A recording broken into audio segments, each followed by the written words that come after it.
All right, folks, I think it's about time we checked out a Hollywood classic.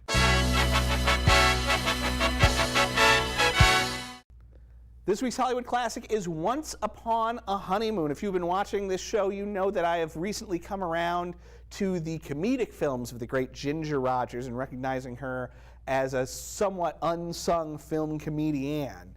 And so I was excited to check out this movie, which has a bunch of my favorite things in it.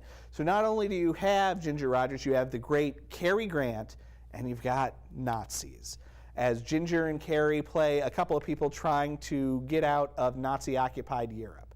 Ginger is an American lounge singer who has gone to Germany and is sort of gold digger marrying a guy who ends up being a high-ranking Nazi official. Cary Grant is an American journalist who is trying to get Ginger to start sort of do the right thing. Now, especially from that title and the way the movie sort of looks when you look it up, it seems like this is going to be a zany comedy. The truth is this movie was not what I expected and takes some hard turns to serious business involving subplots about like the concentration camps and Ginger Rogers giving her passport to her Jewish maid to help her and her daughter escape from Nazi-occupied France, I think.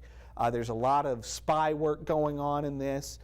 Ginger, this is not, I guess I was expecting to be or not to be, which the great Jack Benny movie, which is a farce that does deal with Nazi Germany in emotional and affecting ways, but is still at its heart, you know, a satire and a farce and filled with broad and laughable characters. I'm thinking particularly of the German officer that Jack Benny has to con near the end of the movie with his whole concentration camp Earhart speech. That's the kind of guy I was expecting from Ginger's husband in this. Instead, we get a guy who's much closer to like Claude Rains's Nazi roles. He is he's a smart guy, he's a shrewd guy, and an evil guy. So yeah, this is not the light comedy that I was expecting. It's a movie that sort of oscillates greatly tonally because there are some broad comedic moments in it, but they're really juxtaposed against some very serious business. It's also a pretty long movie.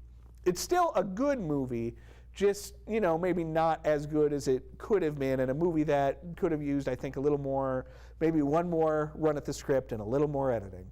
Still, I'm going to give it 3 stars.